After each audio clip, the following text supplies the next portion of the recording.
Okay, so now we're going to transition to the second part of the workshop, and I'd like to introduce our special guest, Robert Dickman. So we went out to dinner with him last night, and we learned some fascinating aspects of his background, so I'm just going to share a couple highlights with you. Just some things in his life that I think have inspired his thinking that he's going to share with you. So Robert actually spent some time as a monk in a Zen monastery in Japan. He studied Japanese theater, which later led to a career in acting. And then he started coaching other actors and eventually moved into the business world and started coaching and consulting with large companies like Ford and Paramount. And as you can see, he authored the book Elements of Persuasion, which, here's an interesting fact, it was the only book to be banned by the Texan prison authority for being too dangerous. So you'll have to ask him about that one later, but just a little interesting tidbit on his book. And Robert says that storytelling is a lot like running. Everyone knows how to do it, but few of us ever break the 4-minute mile. So what separates the great Nike runners from the rest? The great runners know not only how to hit every stride, but how every muscle fits together in that stride so that no effort is wasted. So world-class runners know how to run from the inside out. And Bob's mission today is to help us tell a story from the inside out. So with that, please join me in welcoming Bob Dickman. I'm really happy to be here. This is what I want to focus in on today, is that this is your opportunity to tell more compelling stories and to understand that if you want to have impact, a powerful way to do that is through storytelling and to get better at it. So we're going to practice that. We're going to break up into groups, into small groups, into triads, and do that. But just a quick word about me. My passion is story. I was in the entertainment business, and which was insane. But it was great because I was just inundated with lots and lots of stories. And what I saw in that process was that so many stories failed. Very few were successful. But the ones that were successful, I began to look at. Is there a pattern? Is there something that is common in all of that? And what I discovered is, yes, there is a common organizing principle, or as I contend in the book with Richard Maxwell, that there is basic elements. There are basically 5 elements. And we'll get more into that as we are working today. But here's the question is, why do stories matter? Why do stories matter? Stories matter because we, human beings, species, all of us, are hardwired to receive information and transmit information as a story.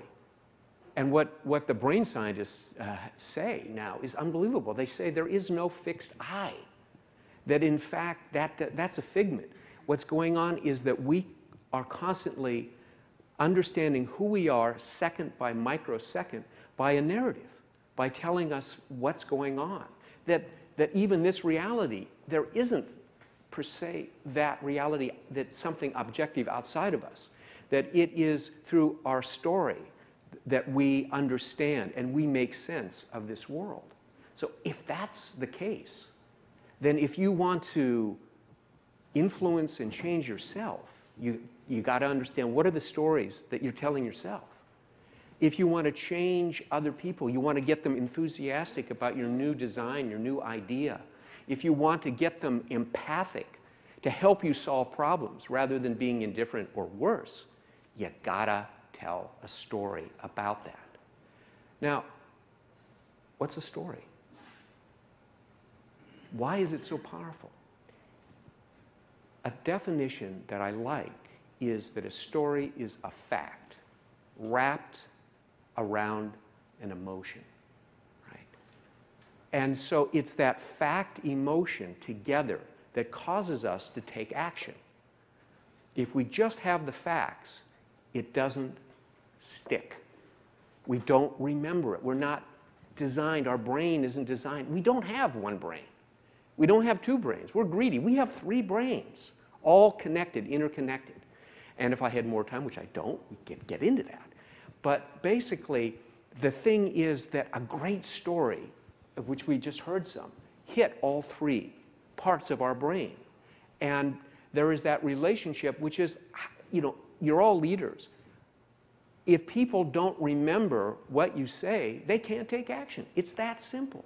So if you want to be more memorable and have people remember and then act on your story, then you need your message, you need to put it into the context of a story.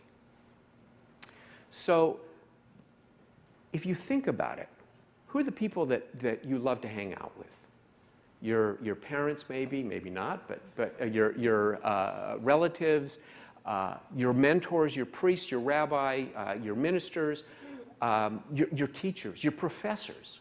Think about those people. If you recall, what you remember are those stories that they told here in the organization. Nike is smart. Nike is successful because Nike honors stories. It honors the stories of its culture and it passes them on. That's rare. And boy, I mean, it's great to be in this culture. But what is a culture? What is a culture? A culture are a series of stories that we tell over and over again. And we agree on those stories. That makes a culture. So storytelling is the very fabric of who we are in our relationships. So I get to tell a story. And you're going to tell stories. And the first thing I'm going to do with this story is to give it a title. And that'll be one of the tasks in your storytelling, is to give a story a title. You don't have to do it right off. You might tell the story and then with your team figure it out. But my title is called Beauty and the Beast. Beauty, I'm going to set it up. It was a tall, Northern European gentleman in Armani, ponytailed, University of Edinburgh, studied design in Germany, had a PhD in physics, and handmade boots, very polished, yeah, you know, kind of guy. And the Beast, his boss. A guy that kind of looked like a Wolverine in a Brooks Brothers suit that was probably a size and a half too small. You know what I mean? It was just massive, but he was kind of oozing through the suit. And he had a crew cut, and he always wore, every day, a blue shirt. Probably wasn't the same blue shirt. He probably had a lot of blue shirts. Right? And the first time that I saw my client, who was the ponytail one, was Franz. He was looking down. He was huddled over in his office looking down, and I thought might be he's admiring his new handmade boots. Then I realized he wasn't looking at anything. He was depressed. Yeah, Bob, I am scared.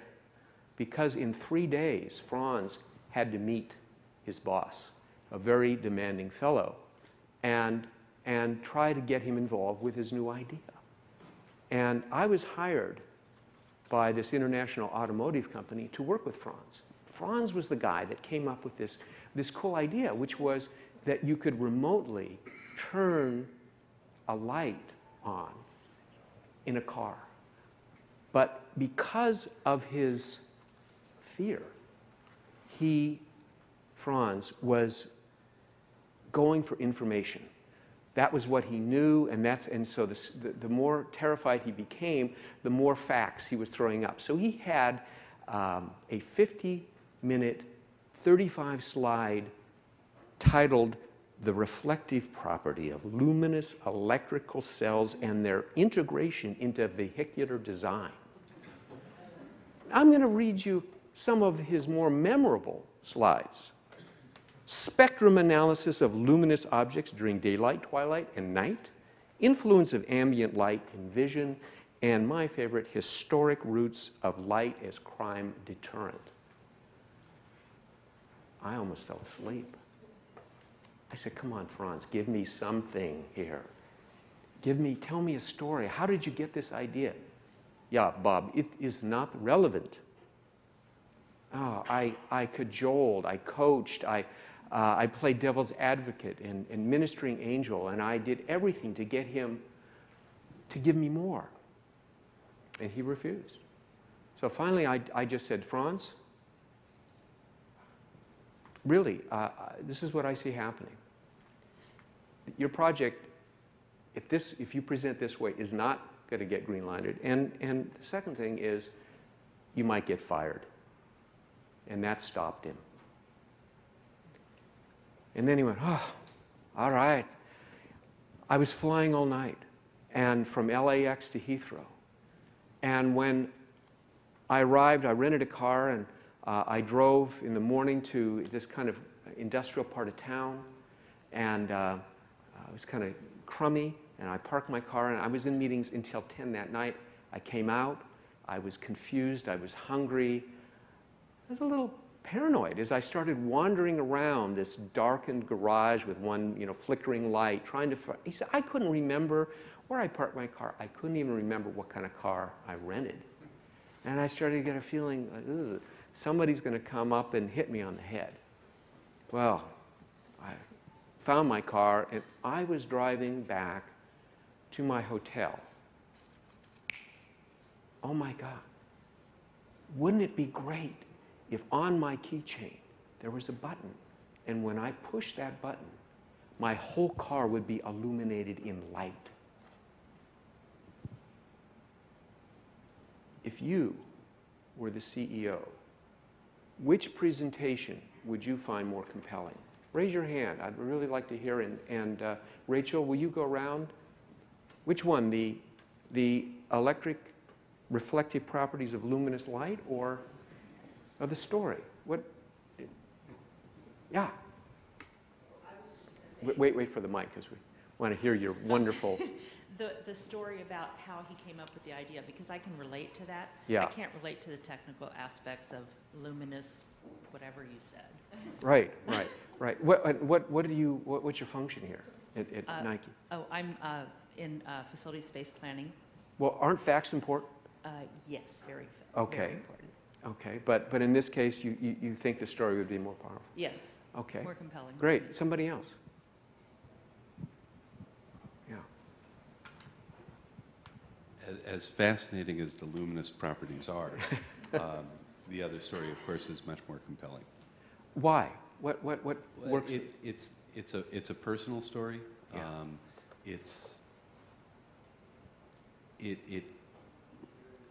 I'm trying to think of how to express this.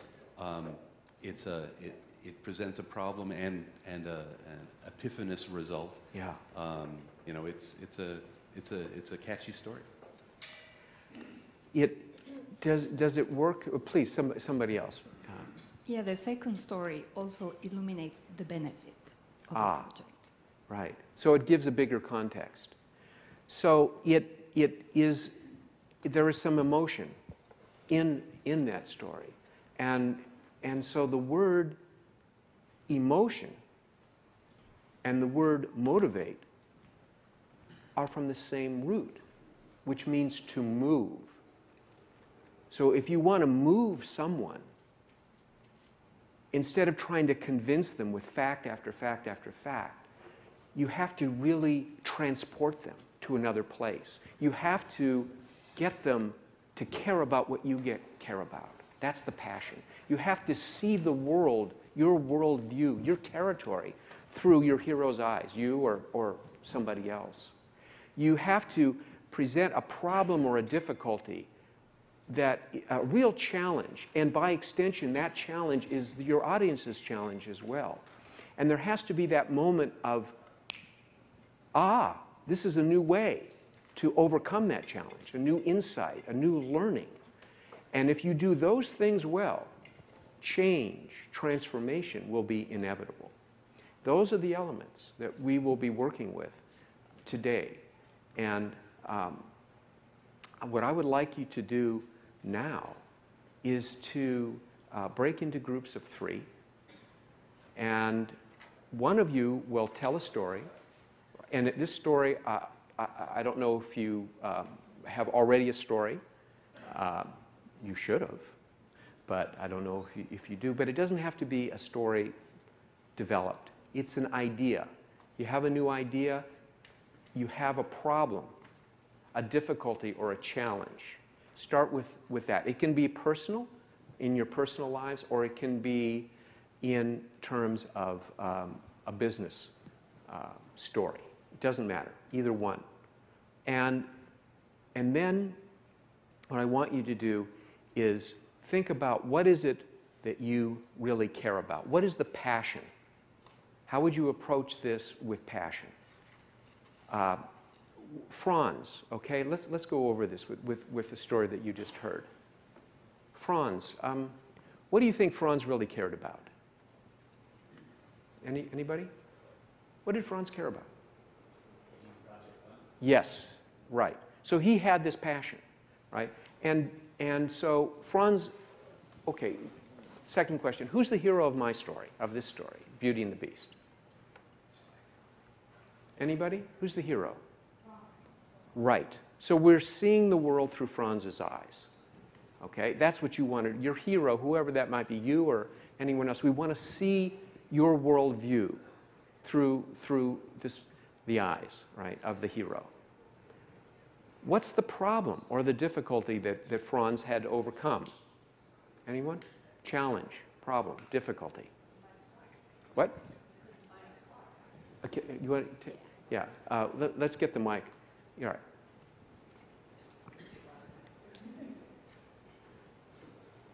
Thanks. He couldn't find his car. He couldn't find his car. That was, yeah. What else? There were other challenges in it. Come on. What? He was in what he perceived as a dangerous and scary situation. Right. So that was finding his car. That was a primal thing. But what about him? Let's go back to his passion. His passion was to get his idea advanced, right? And what was his obstacle for getting his idea advanced? What was stopping him? The beast? Yeah. Right, the beast, right? So the beast is the external beast, right? We have the boss. But what about his internal beast?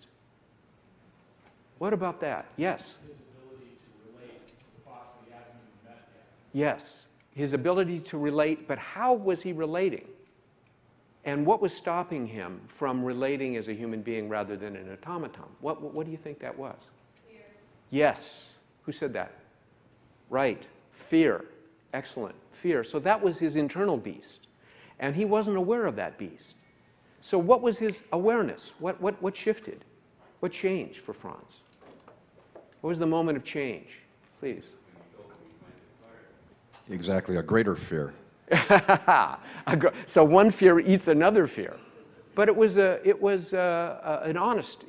an honest assessment, right? Of if you proceed this way. So he, right, I guess this won't work. I have to think of something or try something new. Okay? Great. So there was that. So that was one moment of awareness. And then in the story, right, that he tells the CEO, which I told you, there was a moment of awareness when he got that idea for the button on the keychain that would turn his entire car into light. So there was a second moment of awareness. Okay? And what changed? Okay, what transformed because of that? His passion replaced his fear. Right, that's great. I love that. His passion ate his fear in that sense. What he was able, then he could connect his visceral, his emotional, and his intellectual thinking all became one at that point, and he had impact and he had power. Great. Now, it does have a happy ending because the CEO, under a lot of pressure, just went, he heard the story, he went, yeah, great. Okay, what else do you have for me? And Franz says, yeah, what does okay mean? He said, yeah, it's a good idea. Okay, well, I need more ideas. That was a $50 million okay. It transformed his life. It transformed his team's life. It transformed the company. The company to this day is a leader in this luminous cell technology because of that. So the right story at the right time can change the world. So it's your time to practice, okay? Help the people in terms of was there passion? Did they have a clear hero? What was the obstacle or the problem? We're going to have a handout that will reinforce this. What was learned, if anything? Was there a new awareness? And finally, what changed? So those are the things. If in doubt, go for passion. Did the story make you care? Did you care about the story? What pulled you into the story? That's really, if you get that, the others will likely fall in place. Okay?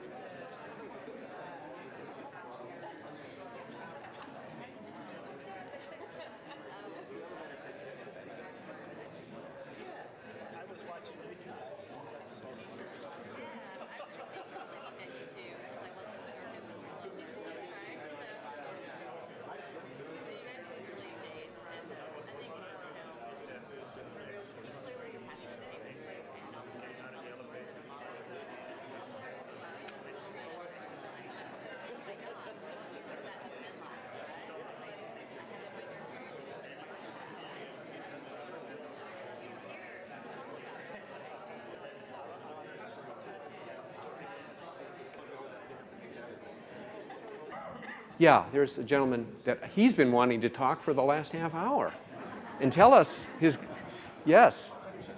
What's your name? Doug. Hi, Doug.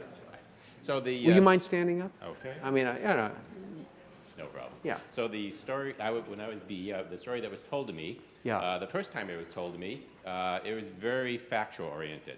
So there must have been 30 different facts given in the story. Wow. Making that up, 20 to 30 different facts given in the story. And although I could understand as they were being said, by the time the story is over, I couldn't tell you but maybe a couple of them. And I understood what it was about, but didn't have much emotional involvement in it. The second time the story was said, I tried to blank my mind so I start from fresh.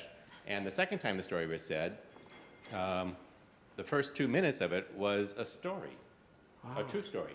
Oh, not a true story, but a real story. A real story. Where she made up a person and talked about that person's situation and everything like that.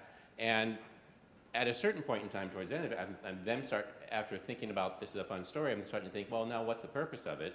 At which point she then turned to the purpose of it and for 30 seconds gave 2 or 3 facts that were the most important facts about what she's trying to do and why this story about this person was relevant. Fantastic, fantastic. And by the end of it, Yeah. I remembered those 2 facts, and I still remember them, and I have an understanding of why they're important. Fantastic. So in terms of, that's great. In terms of element, let him hold for. What elements of the 5 elements really improved for you? What became more powerful? Was did it make you care? Did you see the world through her eyes more clearly? Yeah. Did you understand what the problem was? What was the learning? The moral of the story? So yeah, I did understand the situation Yeah. that she was trying to resolve more. I did understand it more clearly. Right. From the very beginning throughout the entire Yeah. presentation. And again, by the end of it, I had because I understood the problem that this person was experiencing, which I understood applied to hundreds of thousands of people, because she presented with one. I understood the issue that she was trying to get at and how that could be difficult. What did the story make you feel?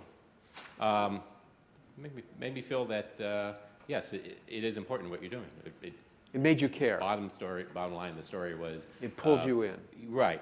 Getting the millennial generation to feel more invested in sustainability was the essence of it. The essence of it. And because of the 2-minute story of a millennial person having all these distractions, Yeah. and saying, yes, I care about it, but having all these distractions, it made it clearly understandable the situation where she's trying to develop something that would make them feel invested in it. Right. And at the end of it, I didn't need to understand the 20 different facts that she's talking about, because I'm not going to go off and do anything about it just yet, necessarily. But because she presented the story and then presented the two or three most important facts about it, now I have an investment in it, and if it came up, I would understand, be able to talk to others about why Why that's the group important. that she's in, why it's important. Great, thank you, thank you. Okay, when we tell a story, it's not about us. The power of storytelling is that it's contagious. And so the best thing you can do is tell a story that other people take and make it their story, and then they tell it, and it goes on and on and on. That's where the power of storytelling comes from. So it's like the ability to go through that, thank you, of that discomfort, right, and go, and tell it again, right, and get another group of people and tell it again, and see, and say, hey, what worked for you and what didn't work for you? What was clunky and what really grabbed you? Well, Bob, you're a little bit professorial here, but then you got really interested. Oh, okay. So the next time, try that. In that process, you inevitably become better storytellers. It's just, you know why? Because I bet you they couldn't shut you up when you were 8 years old, right? So it's innate. We all have that innately in us, but we haven't used it, some of us, for a long time. But it doesn't mean that it ever goes away. It just needs to be cultivated. So my passion is to get you to have passion about telling stories. So I just wanted to say a huge thank you to Bob. He's going to stick around for about 10, 15 minutes, so if you have any questions or if you'd like him to autograph the book, he'll be here. So thank you all very much for joining us. Great. Thank you.